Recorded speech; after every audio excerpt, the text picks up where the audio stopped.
The new moon rode high in the crown of the metropolis, shining like who on top of this? People was tussling, arguing and bustling. Gangsters of Gotham, hardcore hustling. I'm wrestling with words and ideas. My ears is pricked, seeking what will transmit. The scribes can apply the transcript. My name is Tim Sigelski. I'm a communications specialist at Marquette, which means I handle both the social media, Facebook and Twitter and other social media outlets, and then do traditional writing for like our magazine, our alumni magazine. And then outside of my day job, I also run a used t-shirt website called tcycle.org and blog for a beer magazine called Draft Magazine, and that blog is called The Beer Runner. And all of those incorporate social media in one way or another.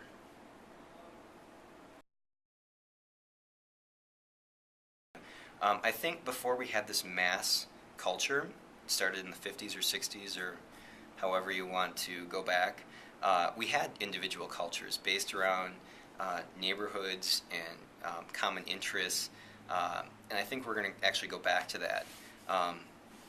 There's been some arguments that the Industrial Revolution and television and mass culture was just kind of interruption in culture that was based around more common interests.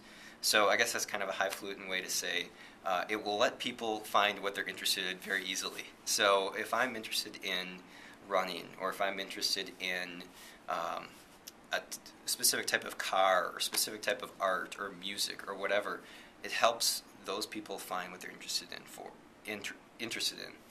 So to give kind of a quick example, I helped my mom set up a Twitter account. My mom wanted to know, why would I set up a Twitter account?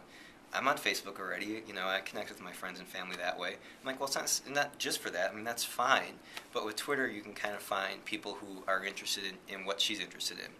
So I asked her, well, what do you want to know? And she said, well, I read a lot of Christian author books. I'm like, okay, well, name an author. She named an author. I looked him up on Twitter, and that author had a Twitter feed with live updates from the actual author. She started following that person, and now she can connect with that person that she wouldn't have had a chance to before, unless maybe she went to a convention or went to something that had that person. Now she can bring that person in their home, in her home. So kind of a long-winded way of saying it's going to allow people to connect with other people who share their interests, and I think that's pretty valuable.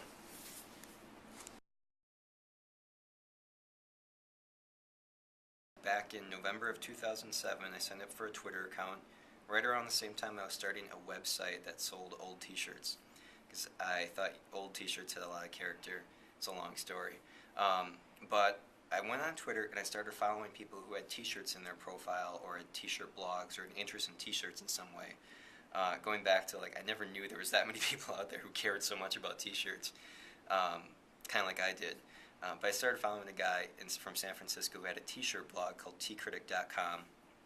And after I followed him, I went to his website, sent him an email and said, hey, I found you on Twitter, and I like your website, and if you want to write about my website, here's some information, or drop me an email.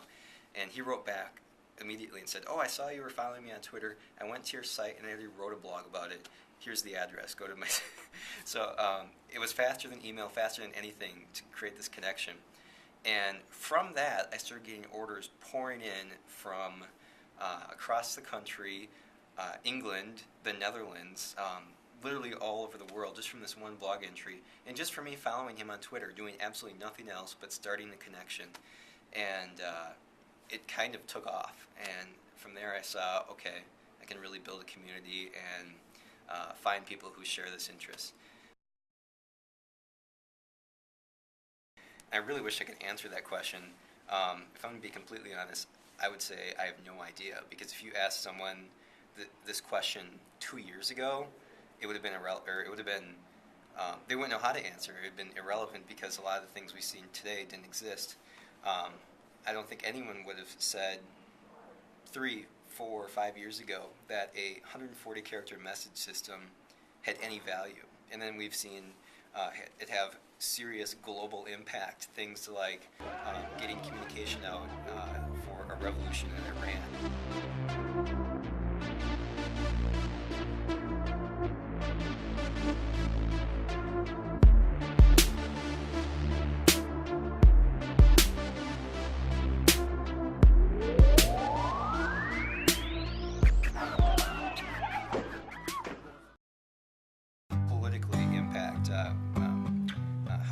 Obama used it.